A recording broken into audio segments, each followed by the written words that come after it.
Hello guys, ನನ್ನ ಡ್ರೋನಿಗೆ ಒಂದು GPS order ಮಾಡಿದ್ದೆ. ಸೊ GPS ಬಂದಿದೆ. ಇದು robo.in ವೆಬ್ಸೈಟಿಂದ ಆರ್ಡರ್ ಮಾಡಿರೋದು. ಸೊ ಲೆಟ್ಸ್ ಅನ್ಬಾಕ್ಸ್ ಮಾಡೋಣ.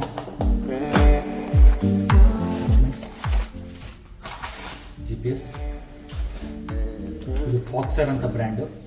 ಸೊ ನಾನು ಮೊದಲು ಒಂದು HCL ಅಂತ ಒಂದು ಬ್ರ್ಯಾಂಡ್ ಒಂದು GPS ಆರ್ಡರ್ ಮಾಡಿದ್ದೆ, ಆದರೆ ಅದರಲ್ಲಿ ಕಂಪಾಸ್ ಇರಲಿಲ್ಲ.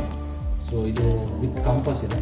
ಸೊ ಯಾಕೆಂದರೆ ನಾನು ಡ್ರೋನಲ್ಲಿ ಪೊಸಿಷನ್ ಹೋಲ್ಡ್ ನೋಡಬೇಕು ಅಂತ ಅಂದರೆ ನಿಮಗೆ GPS ಬೇಕಾಗುತ್ತೆ. ಸೊ GPS ಡ್ರೋನ್ಗೆ ಒಂಥರ ಕಣ್ಣಿದ್ದಂಗೆ. ಸೊ GPS ಜೊತೆಗೆ ಇಂಟಿಗ್ರೇಟೆಡ್ ಕಂಪಾಸ್ ಕೂಡ ಇರಬೇಕು. ಸೊ ನಾನು ಲಾಸ್ಟ್ ಟೈಮ್ ತೋರಿಸಿರೋ GPS ಕಂಪಾಸ್ ಇರಲಿಲ್ಲ. ಸೊ ಈ GPS ಇಂಟಿಗ್ರೇಟೆಡ್ ಕಂಪಾಸ್ ಕೂಡ ಇದೆ. ಸೊ ಇದೊಂದು 18x18mm GPS ಮಾಡಿ.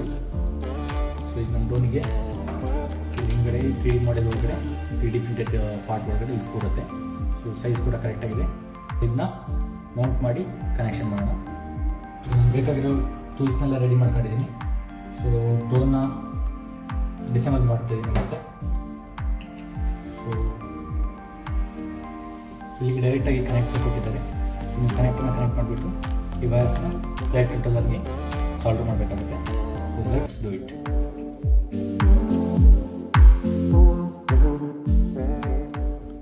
ಸೊ ನಾನು ವೈರ್ನ ಕನೆಕ್ಟ್ ಮಾಡಿದ್ದೀನಿ. ಸೊ ನಿಮಗೆ ಇಲ್ಲಿ ಕೊಟ್ಟಿರ್ತಾರೆ TX RX ಗ್ರೌಂಡ್ ಮತ್ತು 5V ಯಾವುದು ಕೇಬಲ್ಸ್ ಅಂತ. ಸೊ ಅದನ್ನು ನೋಡ್ಕೊಂಡು ನಾವು ಫ್ಲೈಟ್ ಕಂಟ್ರೋಲರ್ಗೆ ಕನೆಕ್ಟ್ ಮಾಡೋಣ. GPS ಮೌಂಟ್ ಮಾಡಿದ್ದೀನಿ. ಸೊ ಈಗ ಕನೆಕ್ಷನ್ನ ಇಲ್ಲಿಗೆ ಮಾಡೋಣ.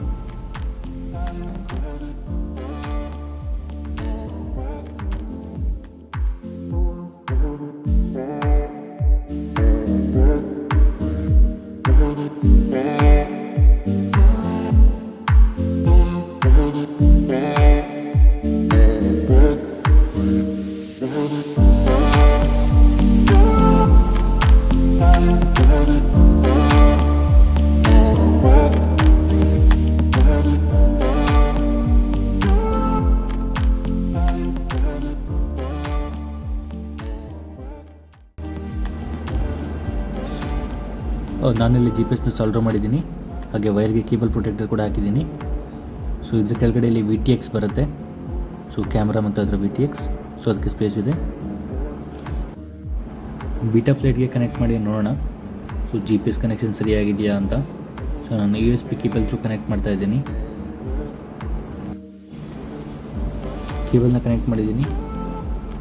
ಸೊ ನೀವು ನೋಡ್ತಾ ಇರ್ಬೋದು GPS ಕೂಡ ಲೈಟ್ ಬರ್ತಾ ಇದೆ. ಸೊ ಕನೆಕ್ಷನ್ ಆಗೋದು ಸರಿ ಇದೆ.